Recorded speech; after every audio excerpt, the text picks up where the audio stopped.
এজন্য আল্লাহ বললেন, আলহাকুমুত তাকাসুরু হাত্তা যুরতুমুল মাকাবির। দুনিয়া তোমাদেরকে গাফেল বানিয়ে দিয়েছে, গাফলতি কমবে না যতদিন না কবরে ঢুকো।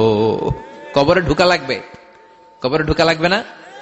কবরে আমাদেরকে যেতেই হবে, যেখানেই থাকেন। কবরের প্রশ্ন আছে না নাই?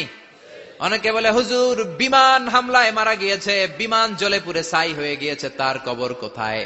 তার আত্মাটা যেখানে আছে ওই জায়গায় প্রশ্ন আছে না নাই?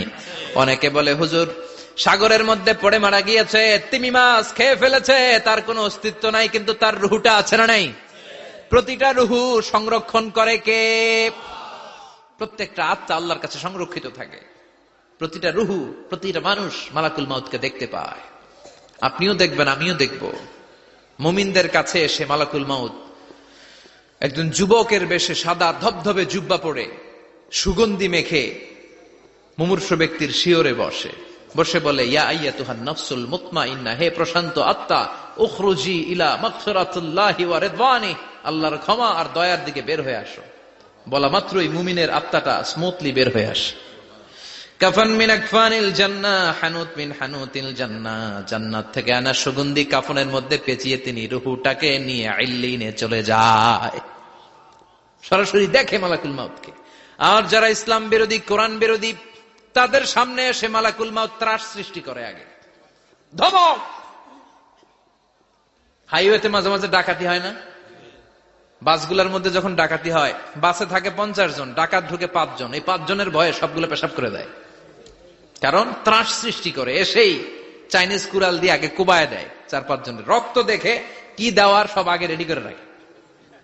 মালাকুল মাউত এসে কাফের, নাস্তিক, মুশরিকদের সামনে সেরকম একটা ত্রাস সৃষ্টি করে। ভয়ে লোকটা কাঁপতে থাকে।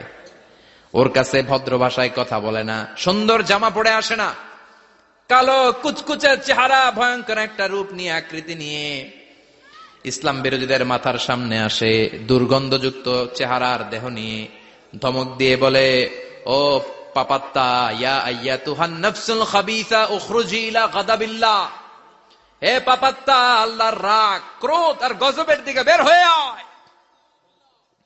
মুমিনের আত্মা বলার সাথে সাথে যেমনি মুমিনের দেহ থেকে বের হয়ে জান্নাতি কাফনের ভেতরে ঢুকে, কাফেরদের আত্মাও কি এরকম তাড়াতাড়ি বেরোতে চায় নাকি?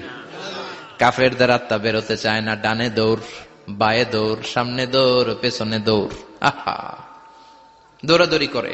মালাকুল মাউত এটাকে টেনে হিচড়ে, একটা জীবিত ছাগলকে জবেহ না করে, জবাই না করে, তার চামড়া উল্টা দিকে টেনে হিচড়ে বের করলে ছাগলটা যত কষ্ট পায়, এর চেয়ে কমসে কম 70 গুণ বেশি কষ্ট দিয়ে কাফের, মুশরিক আর গাদ্দারদের রূহ কবজ করা হয়। আল্লাহ, এই পরিস্থিতি থেকে তুমি আমাদের বাঁচাও। মুমিনদের রূহ যেমনি কবজ হয়, ওইভাবে রূহ কবজের ব্যবস্থা করে দিও। ইমানের মৃত্যু নসিব করে দিও, শাহিদি মৃত্যু নসিব করে দিও। আমাকে শহীদ করে সেই মিছিলে শামিল করে নিও, যে মিছিলের নেতা মীর হামজা, খোবায়েবে খাব্বাব, আল্লাহর কাছে ছিল অতি প্রিয়, শামিল করে নিও। আমাকে শহীদ করে সেই মিছিলে শামিল করে নিও। পড়েন আমিন। আরো জোরে পড়েন আমিন।